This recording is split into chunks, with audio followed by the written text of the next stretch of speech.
Ассаламу алейкум, урматтуу кыргыз элим, урматтуу кыргыз журтчулугу, амансыздарбы? Менин бүгүн Болот Назаров деген төкмакын байкеме бир экөө сөзүм бар эле. Өзүнө жолугуштун ыңгайы болбой жатат. Тааныш билиштери көрүп, саналаштары угуп жатсаңыздар жеткирип коюңуздар суранат элем. Урматтуу Болот Назаров байке, сиздин көрсөткөн жолуңуз менен басайын десем, менин жашоом оңолбойчудай, жоголчудай. Сиздин басып өткөн жолуңуз менен басайын десем, урпакка зыяны тийип калчудай экен. Ошондуктан мен сиздин басып өткөн жолуңузду кайталагым келбейт. Айтып жатасыз чындык эле чындык деп, азыркы бийликтин абзуусун чагам деп. Кебиңизде көп нерсени кыйытып айтып жатасыз. Эми мен сизге бир-эки суроомду берип алайын. Урматтуу кыргыз элим, жообун билсеңиздер, сиздер деле жазып коюңуздар. Урматтуу Болот Назаров байке, буга чейин кайда элеңиз? Кыргыздын төрөлө элек баласына чейин карызга батырып койгондо Атамбаев кайда элеңиз? Дача суу окуясында бир эмес, бир нече үй бүлө кырылып калганда кайда элеңиз? Кой таш окуясында бейгүнөө спецназдар өлүп, бейгүнөө лейтенант сержанттар жабыркап калганда кайда элеңиз? Анысы мейли айтып жатасыз. У жутуп отурасыңар, кумтөрдүн уусун жутуп отурасыңар дейсиз. Кумтөрдү алтын толо кезде кайда элеңиз, анда айтып чыкпайт белеңиз? Ошол кезде алтынды өзүбүзгө алып калалык, кумтөрдү каздырбайлык, эч кимге бербей Кыргызстандын пайдасына иштесин деп кыйкырып чыккан бир адамды камап койгондо кайда элеңиз? Азыркы окшо уусун ичип калбайлы деп айтканда сиз кайда элеңиз? Тим эле бүгүн чыгып алып чындыкты айтып атам деп айтып атасыз. Бул бийликтин келгенине 1 жыл болду. Сооронбай Жээнбеков 3 жыл иштебей отурганда кайда элеңиз? Атамбаев 6 жыл мамлекеттин канын соргондо кайда элеңиз? Эми чындыкты айтышалы.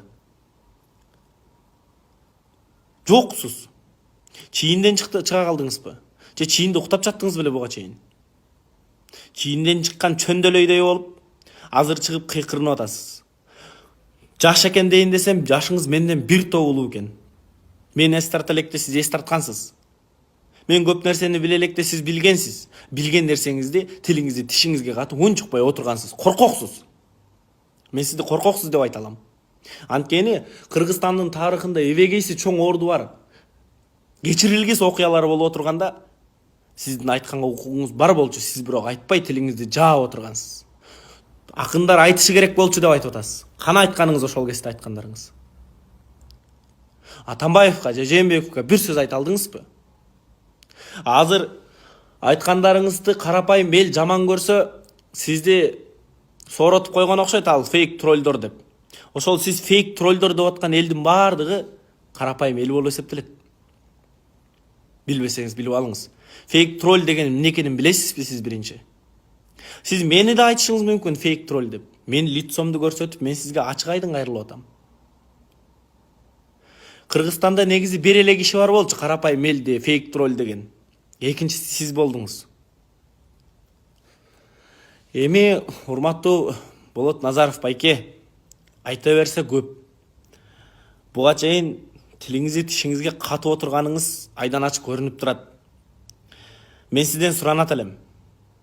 Калыстык болом десеңиз, калыс болом десеңиз, буга чейинки Кыргызстандын тарыхында кечирилгис окуялар тууралуу дагы изилдеп чыгып айтыңыз. Эки дос эле эки дос дейсиз. Бирөөсү 6 жыл, бирөөсү 3 жыл башкарган эки дос тууралуу эмне айта албайсыз? Ал эки дос тууралуу эмнеге айтып чыккан жоксуз? Оозуңузду жаап отурушту беле? Эки дос деп эле айтып атасыз. Эки дос эмне жамандык кылды Кыргызстанга? Айтыңызчы, ошону бир эсептеп бериңизчи.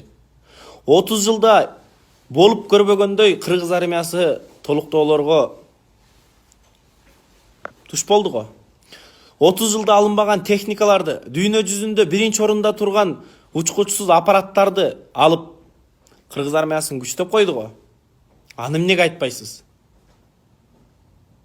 Бүт жерлерде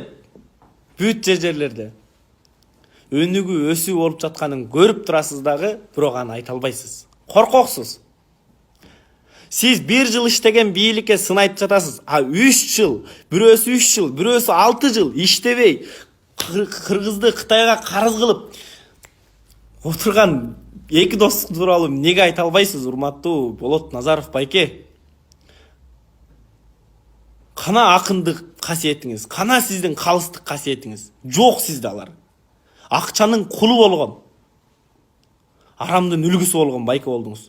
Сизди карапайым эл жаман көрүп атат.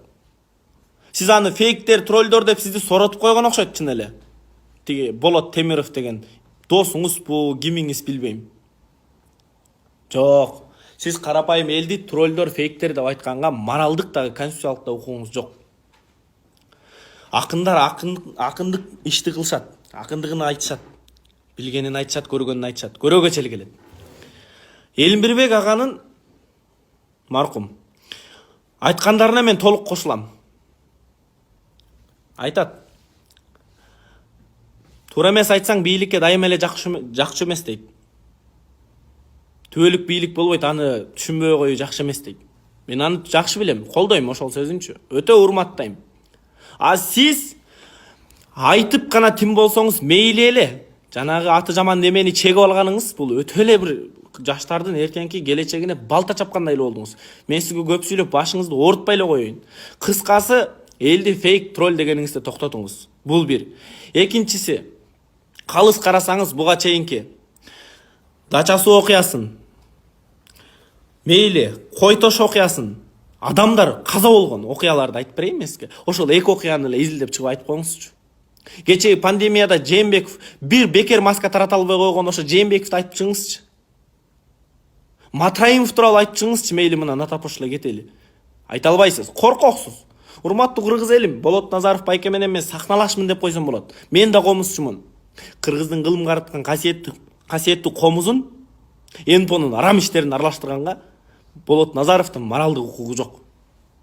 Мен ал нерсени бетине да айта алам, жолукканда да айта алам. Урматтуу кыргыз элим, чындыкка тике карай турган кез келди. Батыштын жугундукор, жалданма иттерине алданганыңызды токтотолу, урматтуу кыргыз элим. Мен силерге чын жүрөктөн айтып жатам. Жаштар, келгиле, эсибизге келелик. Тиги катып айтып коюптур, тиги минтип коюптур дегенибизди токтотолук. Балким мен да кээ бир жерден туура эмес сүйлөп алаттырмын. Мен ал үчүн алдын ала кечирим сурайм. Кыз болсо энесин коркутат болбойм мен силерге окшоп.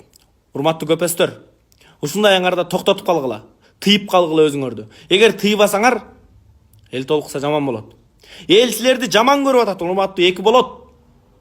Эки досту эмес, эки болотту жаман көрүп атат. Кылган кылыгыңарды жаман көрүп атат. Качан Кыргызда ошентип жүрчү эле?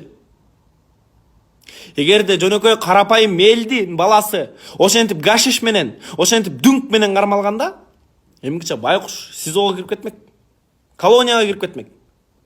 Акын деген атың болгон үчүн болот. Аман калдың, аман калдың. Эсиңе кел, эсиңди жый байке.